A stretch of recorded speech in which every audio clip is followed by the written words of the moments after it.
The fate of a new Lubbock County medical examiner's office is in the hands of voters who will begin casting ballots in just a few weeks. The county has proposed the use of more than $35 million in debt funding to build what commissioners say will be a state-of-the-art project. KCBD News Channel 11 Sydney Lowther spoke to the county judge about what citizens can expect from a new facility. We're building a facility that will handle the needs of Lubbock County, not just today, but for the next 30 years. That decision is up to voters in November. Proposition A on the upcoming ballot is asking taxpayers for $35,485,000 of general obligation bonds to build a medical examiner's office for Lubbock County. It is a lot. I do recognize that. But remember what we're building here. We're building a surgical center for deceased people. There's a lot of families that need autopsy services, not for the criminal justice system, but just so they can find out why or how their loved one died. County Judge Curtis Parrish says autopsy services is something Lubbock has been missing out on for 3 years. We've been outsourcing them, but we've gotten to a place in Lubbock County where we're in very, very good shape and ready to make this step. The first-class facility is proposed to be 31.4 thousand square feet, with room to grow and to prepare for a mass casualty situation if needed. We did see during COVID how many deaths that we had, and our morgues were overrun. This empty field will be the new location of the state-of-the-art facility if voters approve the bond next month, which County Judge Curtis Parrish says is greatly needed by the region. So not only just taking care of the people of Lubbock County, but of all of West Texas. This will be a regional center. In partnership with the Texas Tech Health Sciences Center, the medical examiner's office will serve an educational purpose as well. A place where people can learn. We're doctors. We can teach doctors how to be better doctors. But there are still no plans to source toxicology from the new medical examiner's building, simply because of the cost associated with running that facility. If the vote passes, the county is ready to break ground across from the Lubbock County Detention Center immediately, with the $10 million in ARPA funds already received. If it is not passed, well, our backup plan will just be to continue to do what we're doing and then just kind of depend on other people to do the services for Lubbock County. If approved, he says construction will take 2 years. Sydney Lowther, KCBD News Channel 11. This is a look at Border Patrol's total encounters since 2019. Note that fiscal years run from October to October. In fiscal year 2023, Border Patrol agents report encountering more than 2.4 million immigrants. That's up from 2022's record-setting 2.3 million. KCBD News Channel 11 Sydney Lowther digs into these bills with Senator Perry to look at what could change and the controversy around them. One of my good Democrat senators said it the other day. He said it is historical and it is proven time and time again that countries that lose their sovereignty over their border will not survive long. And I'm afraid he may be right. Lubbock State Senator Charles Perry says he voted to pass 2 border security bills because of a growing public safety concern at the border. We've done everything I think we can to get as close to overreaching into the federal area. We stayed out of it as best we can to where we'll achieve the goal of public safety, a deterrence. Funding a border wall and cracking down on undocumented immigrants are 2 of the 4 priorities for this 4th special session. Senate Bill 3 allots $1.5 billion for law enforcement and new barriers. I think Texas has taken a step out there that said we can't just keep with the narrative that the feds should be doing this, because they've clearly shown they're not going to do it. Senate Bill 4, which Senator Perry is carrying this session, also passed Thursday night. This bill would make it a state crime to cross the border illegally and allow local law enforcement to arrest and prosecute anyone who crosses anywhere in Texas. The punishments up to 6 months in jail for a first-time offender and 2 years for a second-time offender.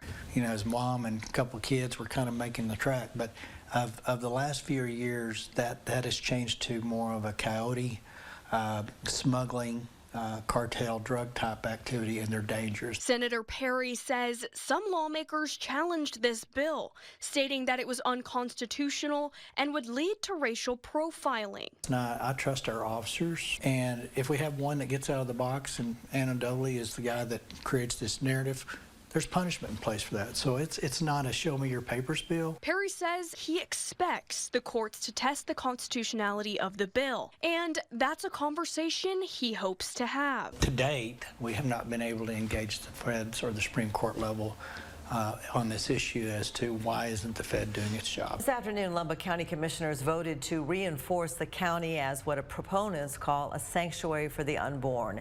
The adoption of a new ordinance will outlaw travel within the county to receive abortion services elsewhere. KCBD News Channel 11 Sydney Lowther joins us now to tell us how commissioners came to this decision. Sydney? Karen and Abner, the ordinance will prohibit elective abortions for residents of Lubbock County. The use of abortion-inducing drugs like mifepristone and misoprostol, and outlaw traveling through Lubbock County to receive an abortion service. Pass it now and fix it later seems to be kind of the mode of operation. Lubbock County Judge Curtis Parrish expresses his frustration as the Commissioners Court took up an ordinance Monday. Citizens of New Mexico and Texas traveled to Lubbock County to speak to commissioners, both for and against the ordinance to prohibit abortions, drugs, and what the document calls abortion trafficking through Lubbock County. It's what we want Lubbock to be known for. After public comment was closed, the court introduced a motion to pass the ordinance. That was made by Commissioner Jason Corley and seconded by Commissioner Jordan Rackler. Then the district's attorney office contested that decision, saying they need more time to go over legalities. There's some conflict in areas related to some of the defenses and a couple of other areas. County Judge Curtis Parrish agreed and offered to table the agenda item until March 2024. I'm not against the ordinance. I'm not against the public policy behind the ordinance. I'm against the ordinance as it was presented to us, and it needed to be fixed. More concerns brought up included the issue of private enforcement and how county resources would be used. At least have a little bit of time so that our legal counsel, so the Sheriff's Department, the DA's office can review that to make sure that it fits for Lubbock County. Commissioner Corley, in favor of the motion, says it is in citizens' hands. That it is a civil penalty. Someone would have to file on the person who is transporting these women to have an abortion. After no agreement, the item was taken to a vote. Emotions on all sides of the courtroom were heavy, but the ordinance passed with 3 votes in favor, while both the county judge and Commissioner Gilbert Flores abstained. When I took this job 24 years ago to obey the Constitution of the United States, I wasn't here to tell you, ma'am, what to do with your life, with your body, and your rights. After the majority vote, the ordinance took effect immediately. Karen and Abner. Local leaders gathered today to discuss a proposition on the ballot in the state constitutional amendment election that Texans are voting in now. KCBD News Channel 11 Sydney Lowther was there to hear why local and state representatives are encouraging voters to pass Proposition 8. Sydney? Karen and Abner, Proposition 8, if passed, would create a broadband infrastructure fund to finance broadband and telecommunication projects, which local and state leaders say would increase livelihood in rural communities. Broadband's not an option. It's a necessity, and it's a requirement for communities to survive and grow and be a part of our world. State Senator Charles Perry joined South Plains leaders Thursday to emphasize the need for broadband in West Texas and encourage voters to pass Proposition 8 next week. 10 years down the road, we look back to this day, this prop on Tuesday being approved. We're going to say that was where the stake in the ground was made, and that's where we made our final charge. And I think people are going to see that quicker than later. Marty Lukey, the Floyd County judge, who also serves as the chairman of the Governor's Broadband Development Council, says in a county like his, with a population of just more than 5,000 people, staying connected is critical. Broadband, you know, how we connect to the world. It's in all parts of our lives. Judge Lukey says although the economic impact is huge, broadening access to internet connection in rural areas will directly impact residents' lives. Your education, your health care, your mental health, being able to contact a counselor via Zoom meetings like this. Lukey says rural communities face many challenges being farther from resources they need. Because of the distance, this fund could make the difference in them getting the access and not getting the access. Lukey says the leading private sectors do not expand in these areas because of the expense. Supporters of Prop 8 say because the money in the fund could be used in conjunction with federal and state funds, it would entice the agencies to expand. In a way that they can actually develop it and install it and then actually have it affordable so they're recovering a lot of the costs that the state's willing to put some resources to. Tomorrow is the last day for early voting, and Tuesday is Election Day. Karen and Abner. KCBD News Channel 11 Sydney Lowther spoke with a retired teacher about what Proposition 9 could do for them. Sydney? Shaylee and Abner, Proposition 9 would authorize the Texas legislature to provide cost of living adjustments to retired educators, the first of its kind in 20 years. There's not a person in this state that has not had a teacher that's affected their lives. Proposition 9 would raise retired teachers' monthly pay by adding a cost of living adjustment. Terry Navarcall, treasurer of the Texas Retired Teachers Association, taught for 30 years before her retirement and says this is much needed. We all need a cost of living adjustment every single year, but we don't get it. If passed, the adjustment will raise monthly checks from 2% to 6%, depending on the year educators retired. $5 billion that would raise retired teachers' monthly pay would come from the State General Revenue Fund. It is not going to affect anyone's taxes. Navarcall says their current monthly checks have not seen an increase in 20 years. The last adjustment was in 2004. They cannot live off of just this annuity alone, so they have to resort to other measures and supplement their income. For some of them, that means getting a job when they're already retired, most of them going back into public education. I want to make a difference in kids' lives, and that's why I went into education, which is why most people do. And it was fabulous, but I knew when it was time to retire. She says because most public schools do not pay Social Security, they do not receive Social Security checks like other retirees and are solely depending on their annuity. Is not going to help us cover the cost of food, inflation, medications, and we want to get a cost of living adjustment. The adjustment would not only be given to retired teachers, but all retired public educators, including bus drivers, custodians, and more.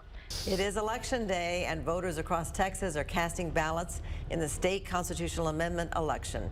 Right now, voters have only about an hour left to make a decision on a variety of state and county proposals. Karen and Abner, Lubbock County residents have been heading to the polls since 7 this morning, and voting is still underway. Just a reminder, all voters in Texas will see 14 Texas constitutional amendments on the ballot.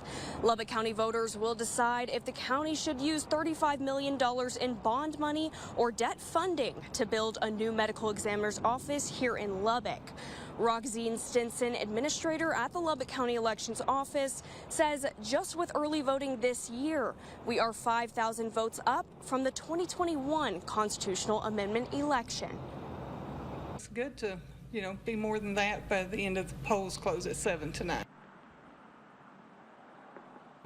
Voters we spoke to said this election is just as important as presidential elections. Sometimes they might even be more important. Some of these things on these constitutional amendment election ballots are going to have a much bigger impact on your daily life than who's president. If you have not gone out to the polls yet, you still have time. You can find your nearest polling location at kcbd.com. The polls do close at 7 p.m. tonight, but if you are in line at your polling location when it's closing, stay in line. You still can cast your ballot. Back to you in the studio, Karen and Abner. Thank you, Sydney.